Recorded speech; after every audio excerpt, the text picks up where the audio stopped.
Lonely Human accepted a deaf girl as housekeeper to repay her drunk father. Then he realized.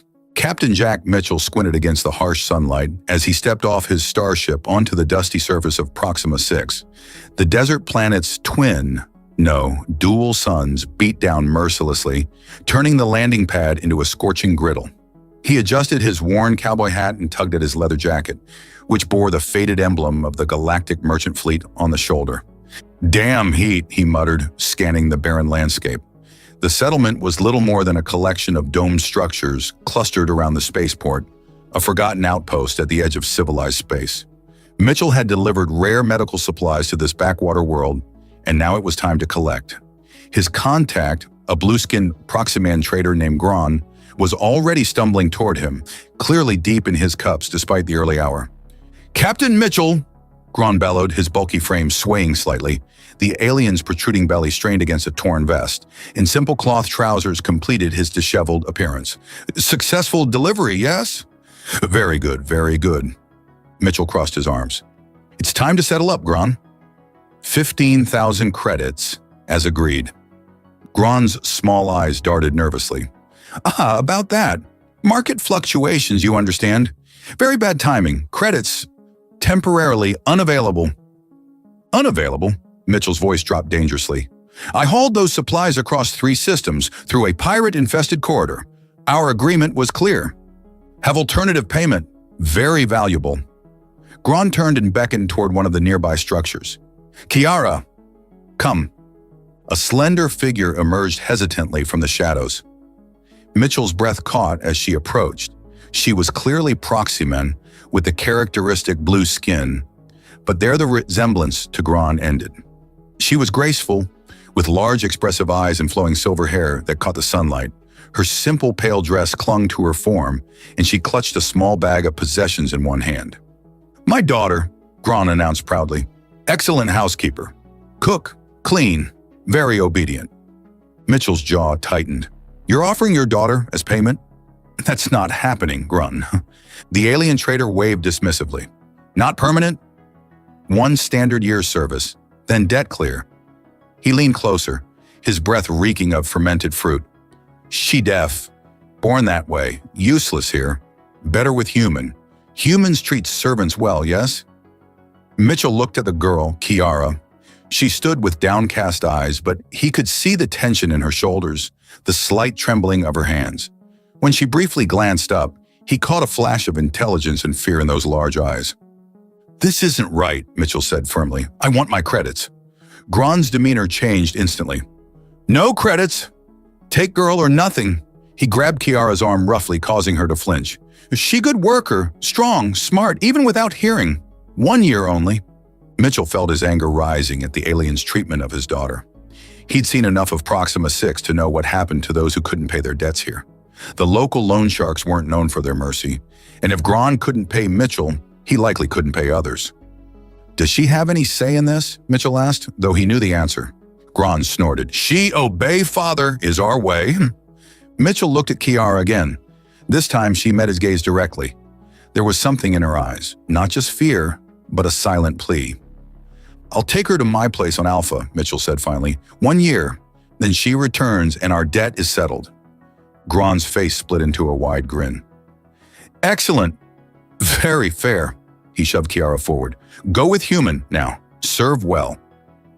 Mitchell watched as Kiara stumbled slightly, then straightened her back and walked toward him with as much dignity as she could muster. He felt a surge of protectiveness, followed by uncertainty. What the hell was he supposed to do with a deaf alien housemaid? "My ship leaves in 20 minutes, he said gruffly. "Say your goodbyes." But Gron was already walking away, not even looking back at his daughter. Kiara watched him go, her expression unreadable. "I'm sorry," Mitchell said, knowing she couldn't hear him. He awkwardly touched her shoulder to get her attention, then gestured toward his ship. She nodded once and followed him up the ramp, her steps hesitant but determined. As the ship's door closed behind them, Mitchell couldn't shake the feeling that his life had just become infinitely more complicated. The journey to Alpha took 3 standard days.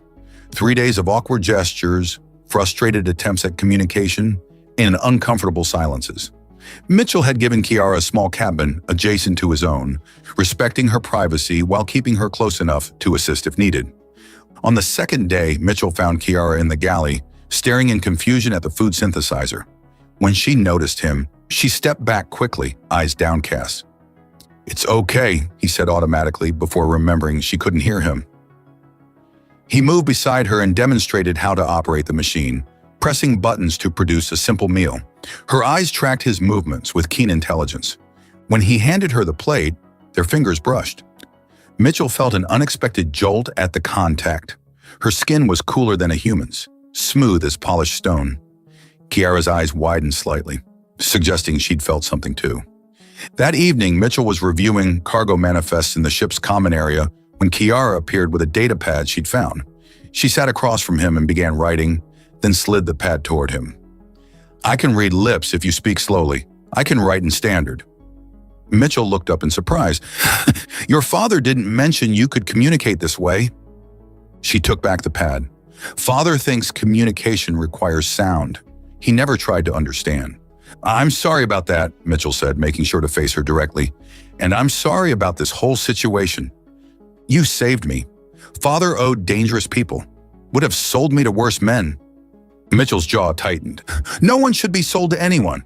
A small smile touched her lips. "Humans have strange ideas. Freedom, choice. Not common in outer systems." "Well, get used to strange human ideas," Mitchell said. "On Alpha, you'll be treated with respect." "What will duties be?" she wrote. Mitchell considered this. He hadn't actually thought that far ahead. His home on Alpha was a modest place on the outskirts of New Olympia, the main human settlement. He'd purchased it years ago as a quiet retreat between cargo runs. Light housekeeping, I suppose. Cooking if you know how. Nothing inappropriate, he added firmly. Kiara studied his face, then wrote, "I understand. You are honorable man." Mitchell felt his face warm slightly. "I try to be."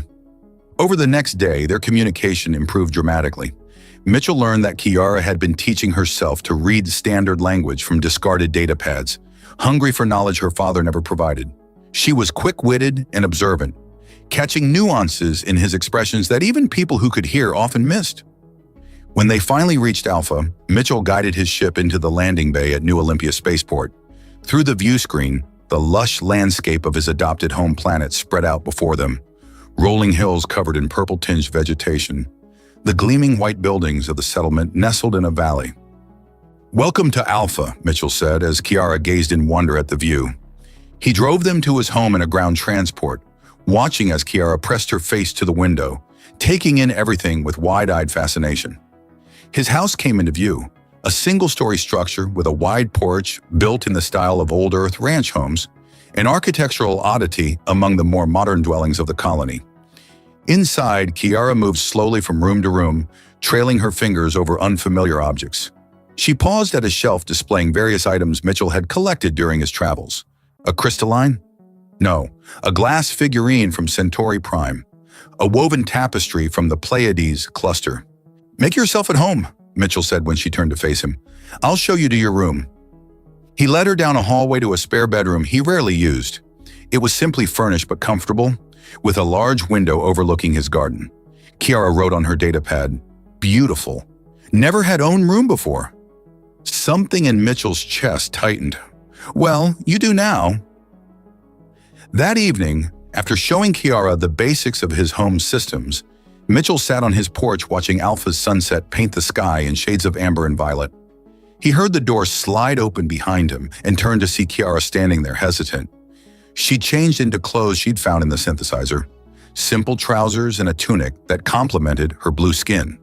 Her silver hair was loose around her shoulders, catching the last rays of sunlight. Mitchell gestured to the empty chair beside him. She sat, her movements graceful and measured. For a while, they simply watched the sunset together.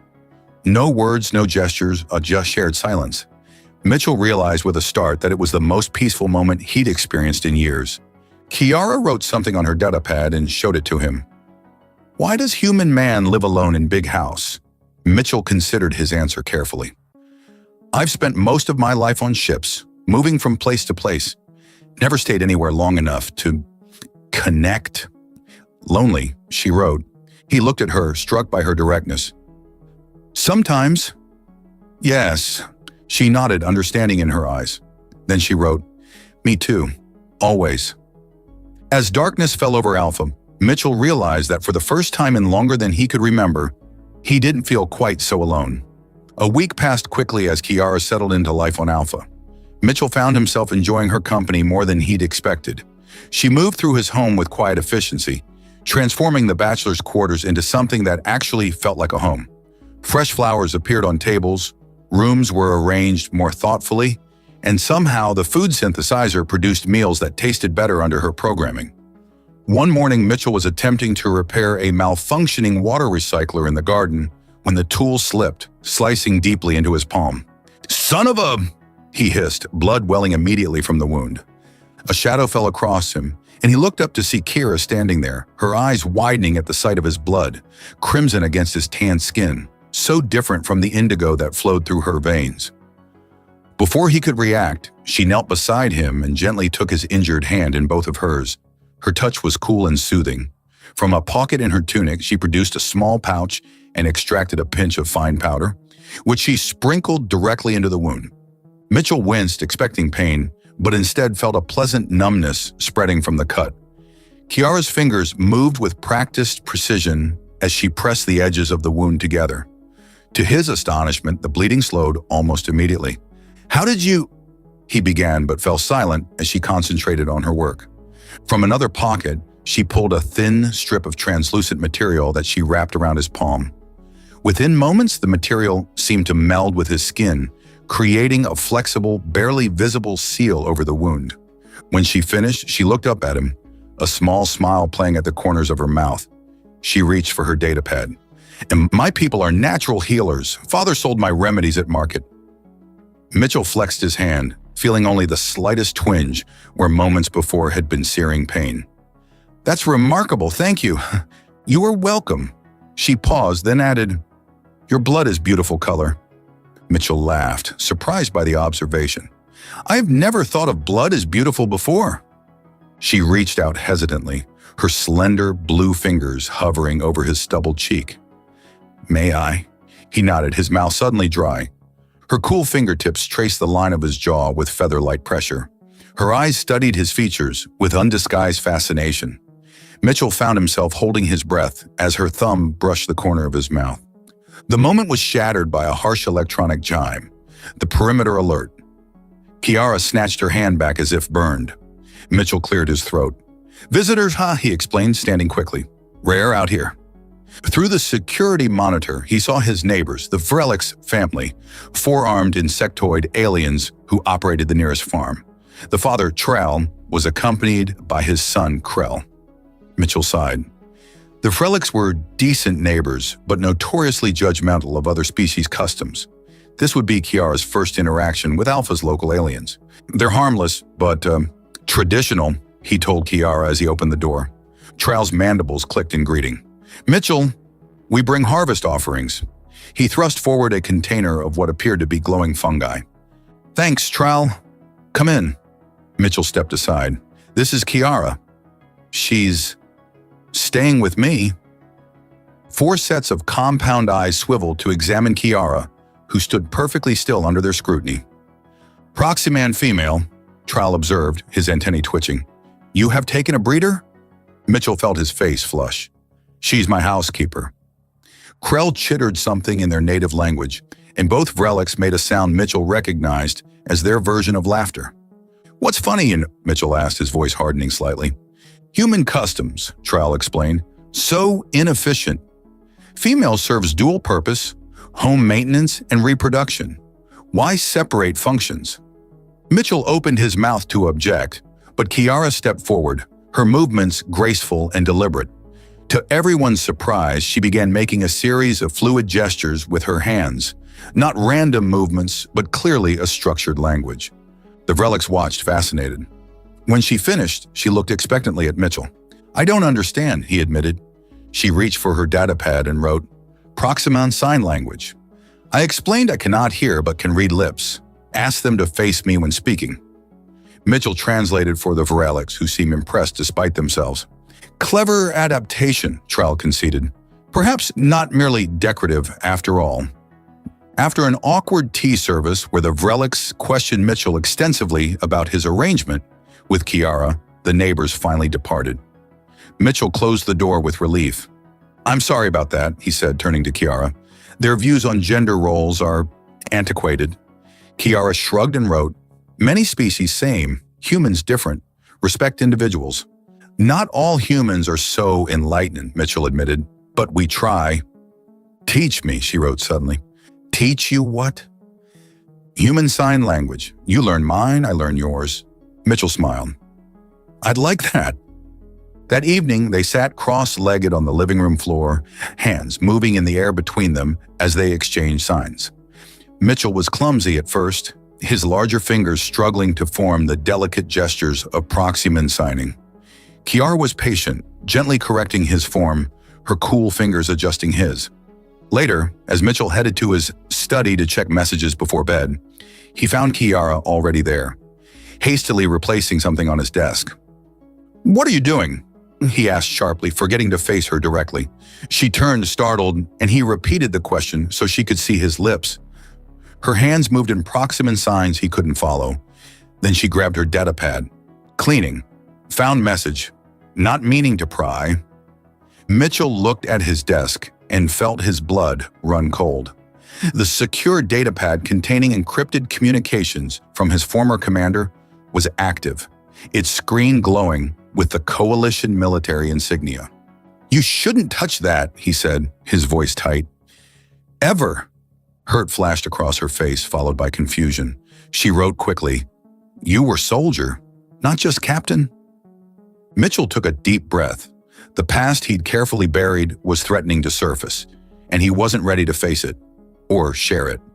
"Go to bed, Kiara," he said, not unkindly but firmly. "We'll talk tomorrow." As she left, her shoulders slumped in dejection, Mitchell stared at the message that had lain dormant for months.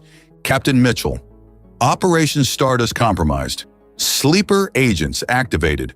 Watch your back. Commander Harris." Mitchell barely slept that night. The warning from Commander Harris kept replaying in his mind. Operation Stardust compromised. Sleeper agents activated. Watch your back. He'd thought he had left that life behind. The covert operations, the constant vigilance, the danger. For 3 years, he'd carefully maintained his cover as a simple cargo hauler, letting the Galaxy believe Captain Jack Mitchell was nothing more than a freelance trader with a taste for solitude. But now the past was catching up, and worse, it might catch Kiara in its crossfire. At dawn, he sent an encrypted response to Harris. "Status update required. Civilian complication, advise." When Mitchell entered the kitchen, Kiara was already there, preparing a breakfast of fresh fruit and synthesized protein. She glanced up as he entered, her expression guarded. "Good morning," he said, making sure she could see his face. She nodded but didn't smile. Her hands moved in the proximan signs they'd practiced the night before. "You angry?" Mitchell sighed and shook his head. "Not angry. Worried." She reached for her datapad. "About message? Military message?" "It's complicated," Mitchell said, choosing his words carefully. "That datapad contains information from my previous job.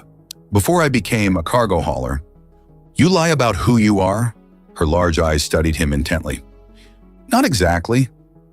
I was a cargo captain, but before that, I worked for the Human Coalition Defense Force, Special Operations."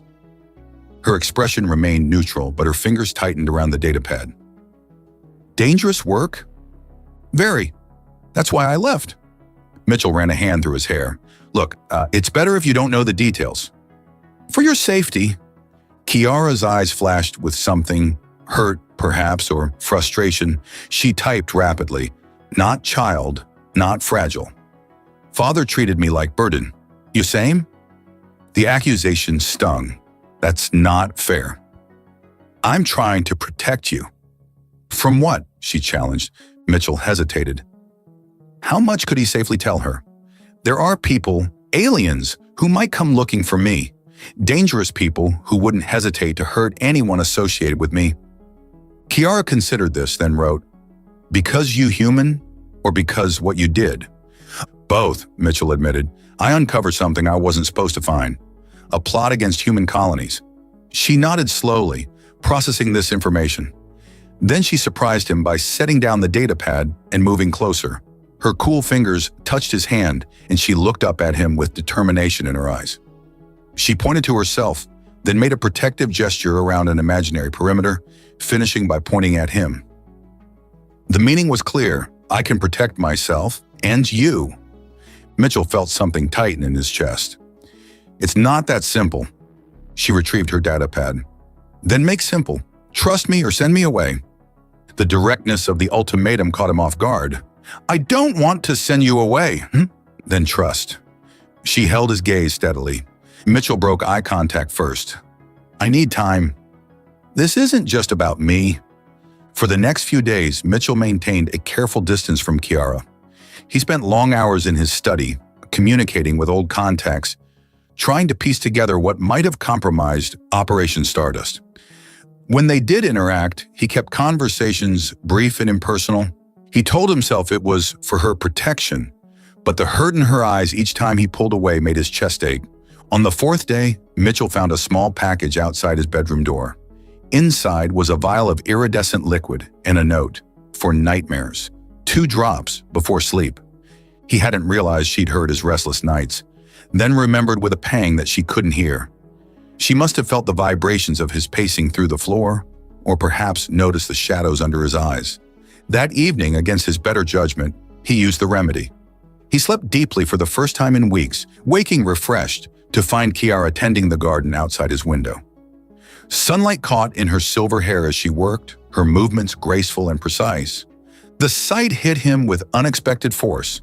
In just a few weeks, she'd become essential to his life in ways he hadn't anticipated. The thought of her being harmed because of him was unbearable. When his secure datapad chimed with Harris's response, Mitchell steeled himself before reading it. Syndicate has infiltrated Proximan trading networks. Suspect your location compromised. Extraction team en route. ETA 48 hours. No witnesses. Mitchell's blood ran cold. Harris didn't know about Kiara, and no witnesses was standard protocol for extraction operations. If the team arrived and found her, he looked out the window again. Kiara had finished in the garden and was walking toward the house, a basket of local herbs in her arms. Sunlight played across her blue skin, and despite everything, she smiled when she caught sight of him watching her. In that moment, Mitchell made his decision. He wouldn't let Harris's team anywhere near her, which meant they had less than 2 days to disappear. As Kiara entered the house, Mitchell met her in the hallway.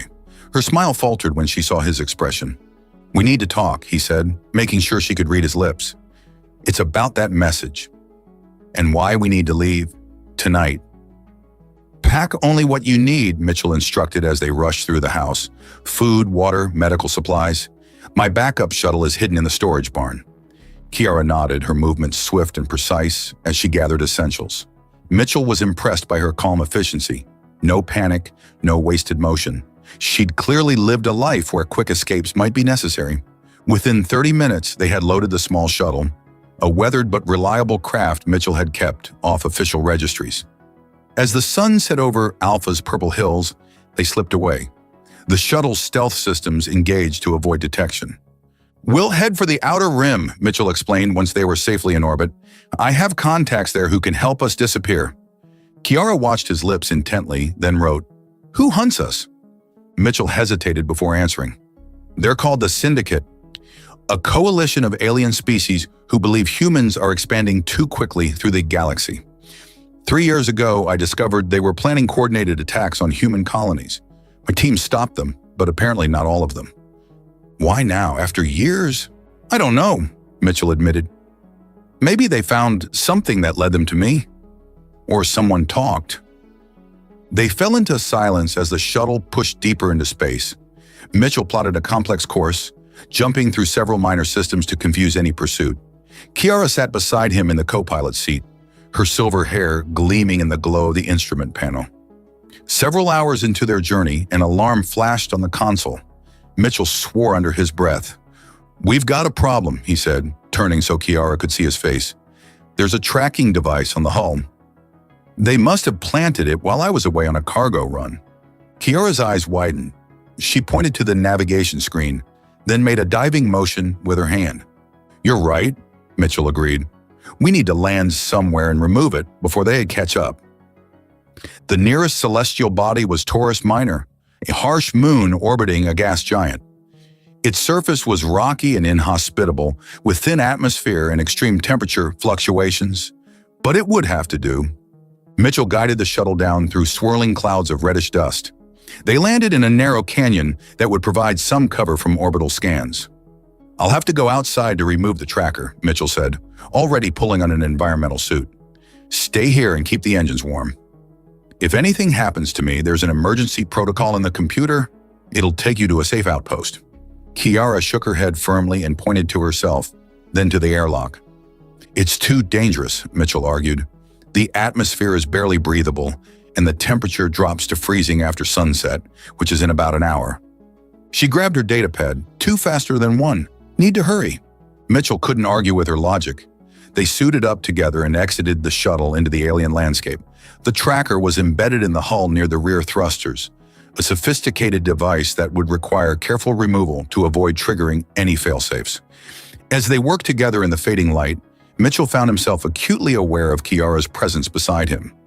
Even in the bulky environmental suit, her movements were graceful. When their gloved hands brushed as they passed tools back and forth, he felt an electric awareness that had nothing to do with the static charge in Taurus Minor's atmosphere. Just as they extracted the device, Mitchell spotted movement on the ridge above them. "Down!" he shouted, forgetting momentarily that Kiara couldn't hear him. He grabbed her arm and pulled her behind the shuttle as energy bolts struck the ground where they'd been standing. Syndicate hunters. They must have been closer than he thought. Mitchell drew his blaster and returned fire, forcing their attackers to take cover. He counted at least 3 figures on the ridge, humanoid but definitely not human, with elongated limbs and reflective body armor that caught the last rays of the setting sun. Kiara tugged at his arm and pointed urgently toward a narrow crevice in the canyon wall. An escape route. Mitchell nodded, and they made a break for it, dodging energy bolts as they ran. The crevice led to a small cave, barely large enough for both of them. As darkness fell, the temperature plummeted just as Mitchell had warned. Their environmental suits provided some protection, but the heating systems weren't designed for prolonged exposure. "We'll have to wait them out," Mitchell whispered, forgetting again that Kiara couldn't hear him. He switched on the small light in his helmet so she could see his face. "They won't risk the night cold for long." Kiara nodded, her breath fogging her helmet visor. She was shivering already. Mitchell pulled her closer, sharing what body heat he could through the suits. As they huddled together in the darkness, Mitchell was struck by the absurdity of their situation. A month ago, he'd been a solitary cargo hauler with a carefully constructed cover identity. Now he was on the run with a deaf alien woman he'd accepted as payment for a delivery, hiding in a cave on a frozen moon while the assassins hunted them. And strangest of all, despite the danger, or perhaps because of it, he felt more alive than he had in years. Kiara must have sensed his thoughts. She reached up and touched his helmet, right where his cheek would be. Even through the barrier, the gesture was startlingly intimate. She removed her glove, a dangerous move in the cold, and typed on her datapad. "Not sorry I found message. Sorry for danger, but not for being here with you." Mitchell stared at the words, then at her face, barely visible in the dim light. He removed his own glove and typed back, "I'm not sorry either." Something shifted between them in that moment, a barrier falling away. Mitchell leaned forward until their helmets touched, the closest thing to a kiss possible in their current situation. The sound of retreating footsteps above broke the moment. The hunters were leaving, at least for now. "We should get back to the shuttle," Mitchell said, making sure she could see his lips. "Before we freeze." They made their way carefully through the darkness, the twin moons of Taurus Minor casting just enough light to navigate by. The shuttle was undisturbed, its systems still running. Once inside, they removed their helmets, gasping in the warm air. Mitchell's fingers were numb with cold as he struggled with the fastenings of his suit. Kiara moved to help him, her own hands trembling slightly. As the last piece of his suit fell away, her cool fingers brushed against his neck, lingering there to feel his pulse. Their eyes met, and Mitchell saw his own desire reflected in her gaze. No words were needed, spoken or signed.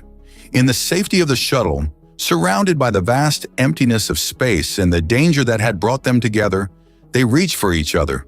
Mitchell woke to the soft hum of the shuttle's systems and the unfamiliar warmth of another body beside him. Kiara was curled against his chest, her silver hair spilling across his arm, her blue skin a striking contrast to his own.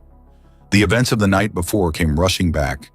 Their escape, the firefight, the freezing cave, and then he smiled, tracing a finger lightly along her shoulder. Their coming together had been both tender and passionate, a wordless communication more profound than any they'd shared before. The differences in their physiologies had created moments of surprise and discovery that made the experience all the more intense. Kiara stirred, her large eyes opening to meet his. For a moment they simply gazed at each other, a new understanding between them. She smiled and touched his face, her cool fingers tracing the line of his jaw with wonder. The shuttle's proximity alarm shattered the moment. Mitchell leapt up, grabbing his clothes and checking the sensors. "Damn it," he muttered. "They're back, and they brought friends." Kiara was already dressed and at his side, reading the display over his shoulder. 3 syndicate vessels were approaching Taurus Minor, clearly hunting for them. She touched his arm to get his attention, then made a series of quick signs. "I don't understand," Mitchell said, frustrated by the urgency of the moment. She grabbed her datapad. "Tracker we removed. Can we use it?" Mitchell stared at her, then at the device they'd extracted from the hull. "You're brilliant," he said, already moving to the storage compartment where they'd stowed it. "We can reverse the signal, maybe even tap into their communications." Working quickly, Mitchell dismantled the tracker and integrated parts of it into the shuttle's communications array. It was delicate work, and he was grateful for Kiara's steady hands and quick understanding as she assisted him. "There," he said finally, activating the modified system. "Now let's see what our friends are saying to each other." The shuttle's speakers crackled with alien voices, speaking a dialect Mitchell recognized from his military days. He translated for Kiara. "They're arguing. The leader, someone named Verg, is angry that the others opened fire yesterday. Says they were supposed to capture us, not kill us." Kiara's eyebrows rose. She wrote, "Why capture?" "I don't know," Mitchell admitted, continuing to listen. "Wait, they're saying something about unauthorized operation, and Council will have our heads. This doesn't sound like an official syndicate mission." As they listened further, a picture emerged that confirmed Mitchell's suspicion. The hunters weren't acting on syndicate orders. They were a splinter faction pursuing their own agenda. "This changes things," Mitchell said, his mind racing. "If they're operating without authorization, the main syndicate might not even know about this. We might be able to use that." Kiara nodded, her expression thoughtful. She wrote, "Trap them instead." Mitchell grinned. "Exactly what I was thinking." They formulated a plan quickly. Using the modified tracker, they would send a false signal indicating their shuttle had been damaged and abandoned. When the hunters landed to investigate, Mitchell and Kiara would ambush them and capture their leader, this Verg character. As they prepared, Mitchell found himself watching Kiara with new eyes. The shy, frightened girl he'd accepted as payment was gone, replaced by a capable, resourceful woman who moved with confidence and purpose. Their night together had transformed something between them, breaking down the final barriers of hesitation and doubt. "You know," he said, making sure she could see his face, "when this is over, if we survive, I want you to stay with me, not as a housekeeper, not as payment for anything, just because I want you with me." Kiara's eyes softened. She set down the weapon she'd been checking and moved to him, taking his face in her hands. She nodded once, firmly, then pressed her lips to his in a kiss that needed no words or signs to interpret. The moment was brief. They had work to do, but it sealed a promise between them. They positioned the shuttle in a narrow ravine, sending out the distress signal that would lure their hunters. Mitchell took position behind a rock formation with a clear view of the landing area, while Kiara concealed herself on the opposite side, armed with a stun rifle Mitchell had shown her how to use. It didn't take long. A small scout ship descended cautiously, landing about 50 meters from their position. 2 figures emerged, tall, spindly aliens with mottled gray skin and elongated limbs. They wore the same reflective armor Mitchell had glimpsed the day before. Where's the third one? Mitchell whispered to himself, scanning the area. The leader, Verge, must still be on board. The two hunters approached the shuttle warily, weapons drawn. When they were halfway between their ship and the shuttle, Mitchell gave the signal. 3 quick flashes with a mirror. Kiara fired first, her shot striking one hunter squarely in the chest. He dropped instantly, paralyzed by the stun charge. Mitchell took out the second one before he could react. Now for the leader, Mitchell muttered, moving quickly toward the scout ship. He was nearly there when the hatch opened and a third figure emerged, taller than the others, with elaborate markings on his armor designating rank. Verg, the alien commander, spotted Mitchell immediately and raised a weapon, but hesitated when Mitchell called out, "I know you're acting without Syndicate authorization, Verg. The Council doesn't know about this little vendetta of yours, do they?" The alien's 4 eyes narrowed, mandibles clicking in what Mitchell recognized as surprise. "How could you know this, human?" "I have my sources," Mitchell bluffed, "and I have a proposition for you." Verg lowered his weapon slightly. "Speak quickly. You want me dead because of what I discovered during Operation Stardust. But killing me won't change the fact that the Coalition already has that information. What you need is something to bring back to your superiors. Something valuable enough to restore your standing." The alien's posture shifted with interest. "What could you possibly offer?" Mitchell smiled grimly. "How about the location of every Coalition safe house in the Outer Rim, plus the identities of all human agents embedded in Syndicate territory?" It was a dangerous gambit. Mitchell had no intention of actually providing such information, but he needed to get close enough to subdue Verg. The alien commander took a step forward. "You would betray your own kind." "I'm a survivor," Mitchell said, slowly closing the distance between them. "And right now, surviving means making a deal." Behind Verg, Mitchell could see Kiara silently approaching, stun rifle ready. Just a few more seconds. "I find this difficult to believe," Verg said, raising his weapon again. "Humans are known for their irrational loyalty." Mitchell shrugged. "Try me. The information is in my shuttle's computer. I'll show you." As Verg hesitated, Kiara fired. The stun blast caught the alien commander in the back, and he crumpled to the ground. Mitchell exhaled sharply. "Nice shot." Kiara smiled and made a gesture that clearly meant, "I told you so." Together, they bound all 3 hunters and secured them in their own scout ship. Mitchell found the communication system and, with Kiara's help, recorded a message to be sent directly to the Syndicate Council. "Now," he said, turning to Kiara with a grin of triumph, "let's get off this rock before anyone else decides to come looking for us." They were barely an hour into their journey from Taurus Minor when the shuttle's communication system chimed with an incoming transmission. Mitchell tensed, his hand automatically reaching for his blaster. "Unidentified shuttle, this is Commander Harris of the Human Coalition vessel Artemis. Respond immediately." Mitchell and Kiara exchanged alarmed glances. How had Harris found them so quickly? "Mitchell here," he responded cautiously. "What a surprise, Commander." Harris's weathered face appeared on the view screen. "Cut the crap, Mitchell. Our scanners show you've got 3 Syndicate operatives aboard. Hand them over." "They're my prisoners," Mitchell replied. "And my leverage." Harris's eyes narrowed. "This isn't a negotiation. The Coalition needs those agents for interrogation. You have 1 hour to rendezvous with the Artemis at these coordinates." The screen flashed with location data before Harris's transmission cut off. "Charming as ever," Mitchell muttered. Kiara touched his arm and pointed to another alert flashing on the console. A message from the Syndicate Council had arrived in response to the recording they'd sent. Mitchell opened it warily. A dignified alien with iridescent scales and multiple eye stalks appeared on screen, speaking in the formal tones of Syndicate High Command. "Captain Mitchell, I am Counselor Thrix. We have reviewed your evidence regarding Commander Verg's unauthorized operation. The Council disavows his actions and offers amnesty in exchange for his return and your testimony. Contact us within 12 standard hours." The message ended, leaving Mitchell and Kiara staring at the screen in stunned silence. 2 offers in 5 minutes, Mitchell said with a humorless laugh, were suddenly very popular. While considering their options, Mitchell noticed Kiara wasn't beside him anymore. She had moved to the cargo hold where they'd secured the Syndicate prisoners. When he joined her, he found her examining documents she'd retrieved from Berg's personal effects. Her face was pale, her hands trembling slightly as she handed him a datapad. Mitchell scanned the contents, his expression darkening. This can't be right. The documents detailed a long-standing arrangement between Gron, Kiara's father, and the Syndicate.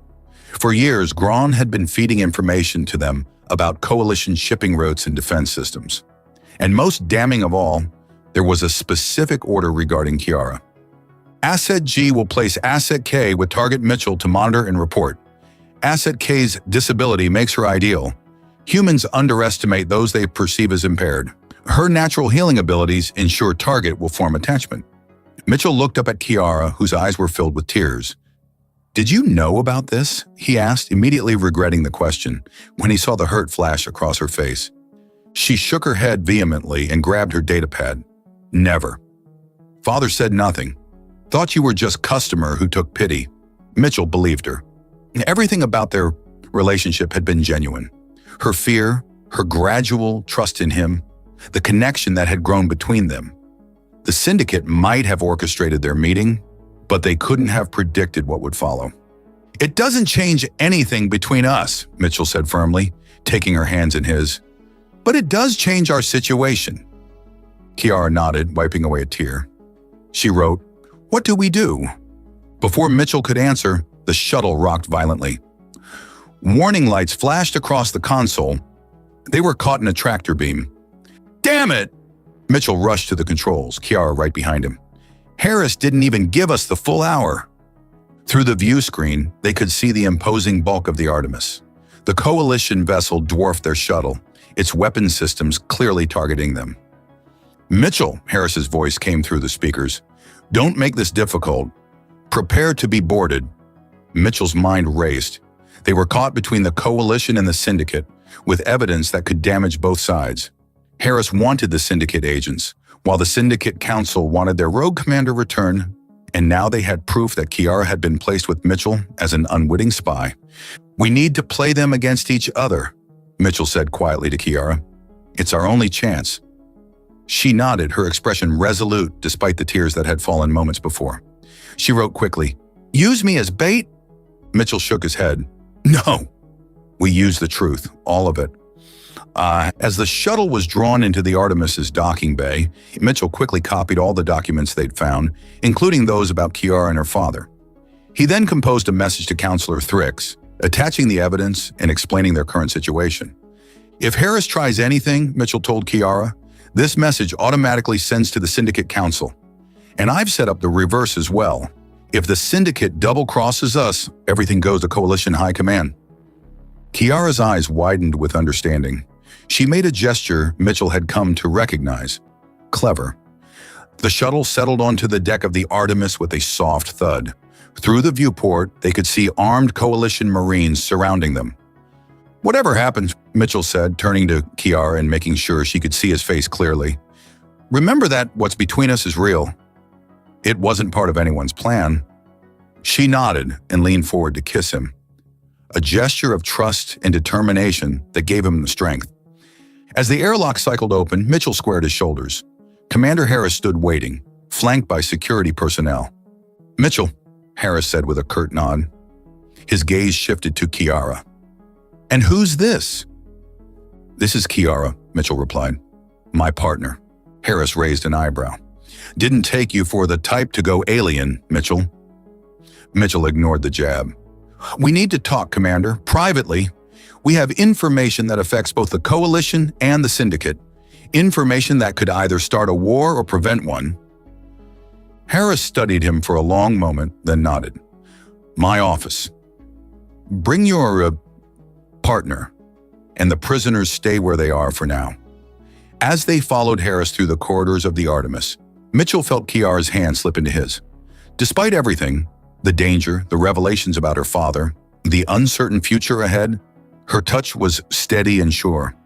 For the first time since this ordeal began, Mitchell felt certain they would find a way through.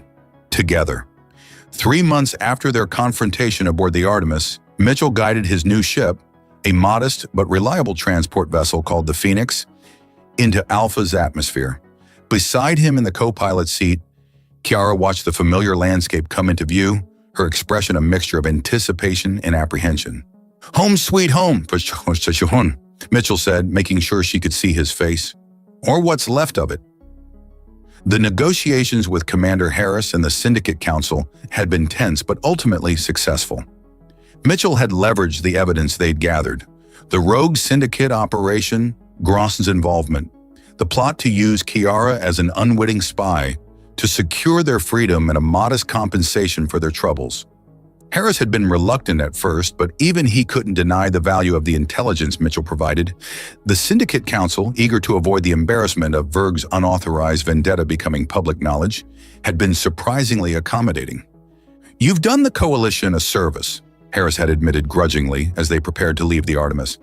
"But don't think this means you're welcome back in the fold, Mitchell." Mitchell had smiled.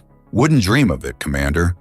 Now, as they approached the landing pad near Mitchell's property, Kiara touched his arm and pointed to a small figure waiting below. "Is that—" Mitchell squinted, then swore under his breath. "Gron." Kiara's father stood alone on the landing pad, his bulky blue form unmistakable even from a distance. Kiara's hand tightened on Mitchell's arm. "We don't have to talk to him," Mitchell said. "Say the word and we'll turn around." Kiara shook her head firmly and wrote on her datapad, "Need to finish this. For me." Mitchell nodded, understanding. "For you, then." They landed smoothly and powered down the ship's systems. Before disembarking, Mitchell pulled Kiara into his arms, holding her close for a moment. "Whatever happens out there," he murmured against her silver hair, "remember we're starting fresh. Together." She looked up at him with those large, expressive eyes and nodded. Then she straightened her shoulders and led the way to the airlock. Gron looked smaller somehow as they approached. Diminished, his once imposing bulk sagging with age or worry or both. He wore clean clothes, Mitchell noted with surprise, and appeared sober. "Daughter," Gron said, his eyes fixed on Kiara. "Captain Mitchell." Mitchell remained silent, letting Kiara take the lead. She stood tall before her father, her hands moving in the fluid gestures of Proximan sign language. Gron watched her hands, understanding dawning on his face. "You learned to speak with hand," he said, wonder in his voice. "The human taught you." Kiara shook her head and continued signing. Mitchell could follow enough now to understand the gist. She had always known how to sign. Gron had never bothered to learn. The alien merchant had the grace to look ashamed. "Many failures as father," he admitted. "Many regrets." Kiara signed again, her movements sharp with anger. Mitchell translated this time. "She wants to know why you worked for the Syndicate. Why you used her." Grun's small eyes darted nervously. "Debts. Many debts. Syndicate offered way out. Said place daughter with human captain, report what she sees. Simple job. Except she couldn't hear your instructions," Mitchell pointed out coldly. "Convenient way to set her up for failure." "Not failure," Gron protested. "Protection. If daughter knows nothing, cannot be blamed when plan fails. Syndicate punishes only Gron, not daughter." Mitchell blinked, reassessing the alien before him. Had Gron, in his own twisted way, been trying to protect Kiara? Kiara seemed equally surprised. She signed a question, and Gron nodded emphatically. "Always proud of daughter," he said, his voice rough with emotion. "Strong, smart, survived despite father's mistakes." Kiara stood very still, processing this revelation. Then she stepped forward and placed her hand briefly on Gron's arm. Not forgiveness exactly, but acknowledgement. She turned to Mitchell and wrote on her datapad, "He has nowhere to go. Syndicate hunting him now." Mitchell sighed, already knowing where this was heading. "You want to help him?" She nodded, her expression resolute. "Not for him, for me, to finish past." How could he refuse her anything? This woman who had faced danger at his side, who had transformed his solitary existence with her presence, who had shown him that connection was worth the risk. "Fine," Mitchell said, "but he stays in the guest house. And he works for his keep." Relief flooded Gron's features. "We'll work hard. Prove worth." As they walked toward Mitchell's home, miraculously untouched during their absence, Kiara slipped her hand into Mitchell's. The simple gesture conveyed everything: gratitude, partnership, love. The house welcomed them back, its familiar spaces holding memories of their first tentative connections. Mitchell watched as Kiara moved through the rooms, trailing her fingers over surfaces as she had that first day, but now with the confidence of belonging. Later, after settling Grun in the small guest house at the edge of the property, Mitchell found Kiara on the porch watching Alpha's sunset. The amber and violet light played across her blue skin, turning it to a tapestry of color. "What now?" he asked, sitting beside her. She smiled and wrote, "Now we live. Build something new." Mitchell nodded, thinking of the plans they'd made during their journey back to Alpha, his legitimate shipping business, her healing clinic for the settlement's growing population, a life together, built on their own terms. "I've been thinking," he said, taking her hand, "about what I realized when I accepted you as payment for that cargo delivery." She raised an eyebrow, curious. "I thought I was getting a housekeeper," Mitchell continued. "Instead, I got a partner. Someone who sees me, really sees me, and chooses to stay anyway." Kiara's eyes softened. She set down her data pad and signed slowly so he would understand. Not payment anymore. Free choice. Choose you.